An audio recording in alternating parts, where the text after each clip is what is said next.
Well, man, you got to be happy there, Mr. Fastest among the Hondas. But boy, those Chevys look fast. Tell us about your day. I mean, good for you, but man, those bow ties seeming like that's where we're sending the pole award tomorrow, unless you do something spectacular. I don't know. I mean, our guys at HPD, they tend to pull stuff out of their hats sometimes. So Hats. Okay. it's yeah. Like you like the word? I do. Okay, Yeah. little game, French game, right? Gotta put it. Definitely, a lot of stories today, man.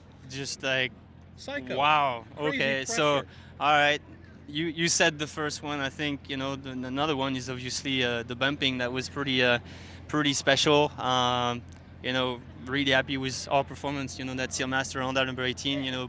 In the Fast 9 pretty comfortably, and I owed it to Claire, and everybody in the team, and myself, and everybody to make a safe run. I kept understeering it. I was really careful, and I'll let you know so- a little something when you finish a run. Robin will attest to this. I said, hey, he finished all 4 laps. We're He did. so happy. Yeah. So that was that was a good thing. I think she'll appreciate that.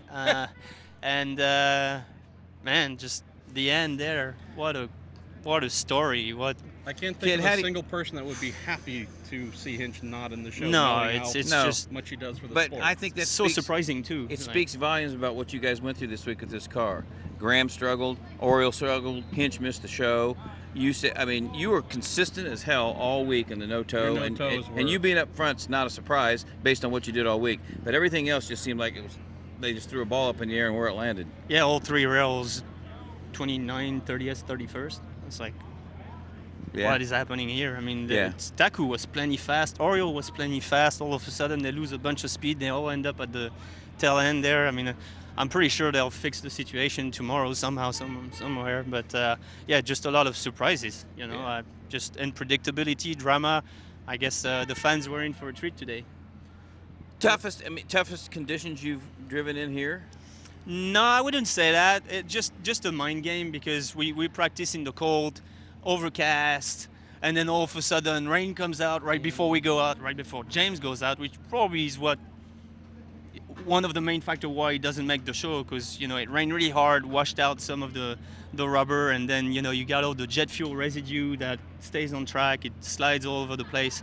So I better for him than me, that's for sure. When the rain fell, I was looking at the radar. I'm like, man, we're gonna be in the line, and it's gonna fall right before we go or during our run. So I wasn't comfortable either, and it was still slippery, even for me, three in the line. So it was tough conditions, but all of a sudden as well, it's 106, 110 track temp, sun's out, ambient's gone up 6 or 8 degrees from yesterday. You're like, geez, where's that car going to be now? And you got one shot, so it's just not comfortable. But no, super happy with the crew. They did an awesome job, and they've been super supportive. And God knows I needed it. So it was a tough day. Robin, what do you think as well? I mean, Hinch obviously missing the show. Your teammate Pippa Mann missing the show. I mean, that's certainly a dagger in the heart for the Dale Coyne team. But if we look at Hinch, we also know that this guy was on pole just a couple of years ago. 2016, he was a pole sitter. I mean, honestly, we can talk about it all day. The one thing we won't understand is like, why did it take them so long to get in the line when you could tell they were going to be in that position? For me, that's the most surprising thing. And not throwing stones, there must be reasons. And obviously, Right. he went out earlier, and then he had a vibration, brought it back in, never got another chance to go back out. It's like, man, it's the perfect storm. And really happy for Connor. Brings it in there and everything. It's like, that boy's got He some aged stones. about 10 years today, Yeah. didn't he, in the Yeah. last 30 minutes? yeah, after the first run, man, I felt for him, and obviously, sad for Pippa, but 3 out of 4 in tough conditions for Dale. So, gotta feel pretty good for that our stable. But I think a lot of people feel pretty good for you, too. I mean, you bounced back big time last year at the end of the season to get back in the car. But to come back in here and do what you did, especially after, you did such a good job at Phoenix. But I think this place is so cruel. And to conquer, I mean, I'm not telling you anything, but it's You a think very that? cruel place. Ask James. I mean, man. Yeah. I interrupted you, so No. I'll I let was you just pick gonna back say, up. But James yeah. also, has a brand new engineer in Lena Gade, who we all respect immensely. Know the success she's had in sports cars. This is her first time at the 500. I'm just saying, even with someone as talented as Alina or anyone here for the first time as an engineer, there's no guarantees. There's absolutely no guarantees. Well, but let's But they had more than that. They just deserve to get all 3 cars in there, and I don't know what happened. I mean, I guess only they know, but it just, something's off. I don't, there's no explanation for what's just happened. Robin, let's talk about some of the nice surprises. Spencer Piggott. Yep. This is a kid who's now granted, we didn't set the poll today as we maybe confused the hell out of you yesterday, but good to see him up front, at least second row speed today. Kyle Kaiser with a little one-car Juncos team, 20th between Steph Wilson and, there are some real cool stories of folks that maybe going into today, we thought we might be looking at them on the outside. James making the show after that big shunt James yesterday. Davison, Yeah. wonderful. Yeah. Yeah. Danica's 9th. Tough one. She's in a fast 9. She's been in one of these for 7 years. That's pretty damn impressive. Yeah, So I can't tell the common factor, but you probably read that one between the lines. So all those people just yes, it might not be that logo. It on is. the It shirt. is. I know. It's been a tough day. It's been a Yes, tough yeah. day. I mean, we're surprisingly Okay. for me carrying the flag. So right. we'll So- see tomorrow. well, I It's gonna think- be another day. I don't know if we missed on the cow or something, but they're really really strong for sure. You're such a realistic guy. That's why we like you.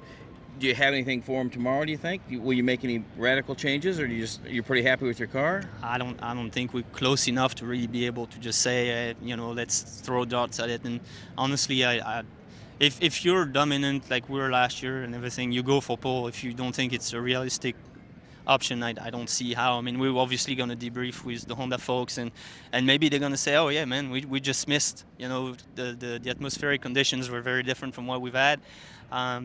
It could be, but this something unless I'm told, there's like a mile an hour in the bag, I don't see how that's gonna happen. And you can win from 6th, 7th, 8th. It don't matter. Oh, no, You're in the first 3 rows. Geez, I remember Ryan coming right. from dead Yeah, last yeah. when he won, and then passing me after 10 laps or 8 laps, and I was like, where is he coming from? And so qualifying doesn't mean anything other than it's a great show. It's a fun day for the fans, and it's a high stress for us, which can end up in tears of joy or tear spirit. So you gotta keep that in mind. You gotta be focused. You gotta be realistic, and sometimes it ends in a good day, and sometimes it doesn't. So let's close on this, Seb, and I think I know the answer to the question. Last year, you and Craig Hansen took a big swing, put up a huge number, weren't able to complete that qualifying run.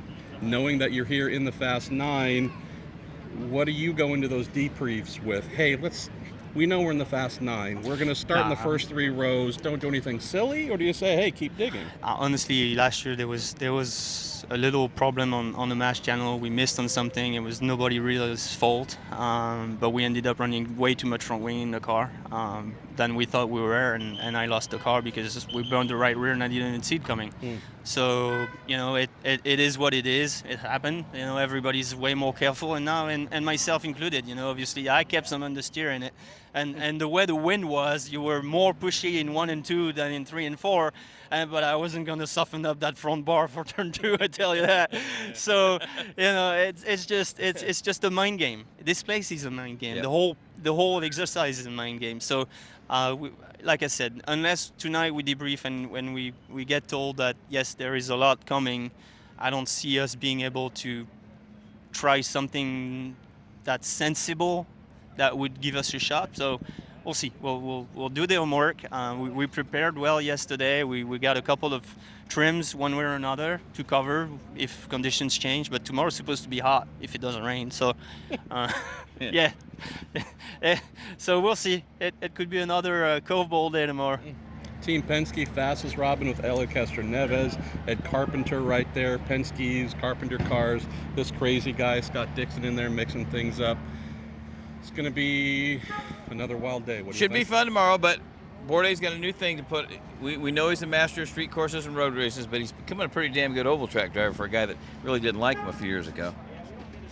Pretty good oval track driver. Whatever you say, Bacon. Bacon. Yeah, I need more bacon.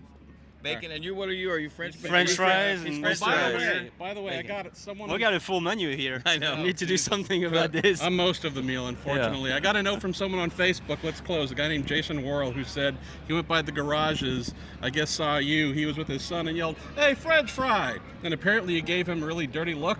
So I said, well, it's kind of like if you see an Italian guy and yell, hey, meatball. You know, it might not, out of context, it might not, but he was actually saying it in reference to the. Yeah, I heard it. Show. I didn't think it was really nice Yeah. the way it came out. So I don't know. apologize. Maybe I'm just a little too French, But but Jason, I was a little surprised the way that came out. So Jason- sorry, but Jason won't apologize, but anyways, Jason accept he it. loves you. Next and- time I'll come out. Yeah, Promise. you better. Okay. I was having ice cream, man. Like, Yeah, come the on. guy was You having got to ice respect For the real, ice He's cream. eating ice cream and you're bothering him. All right, well, this thing's broken down. It yet has. again. It's gone to hell like most of our interviews. But Bourdais did a hell of a job, and tomorrow will be interesting. So read RACER.com, listen to his podcast, watch our videos. No, keep watch an eye the on Bourdais. podcast. Just stick with what you've been saying. Watch the podcast, as Robin Miller's been saying. And Thank See you you. tomorrow.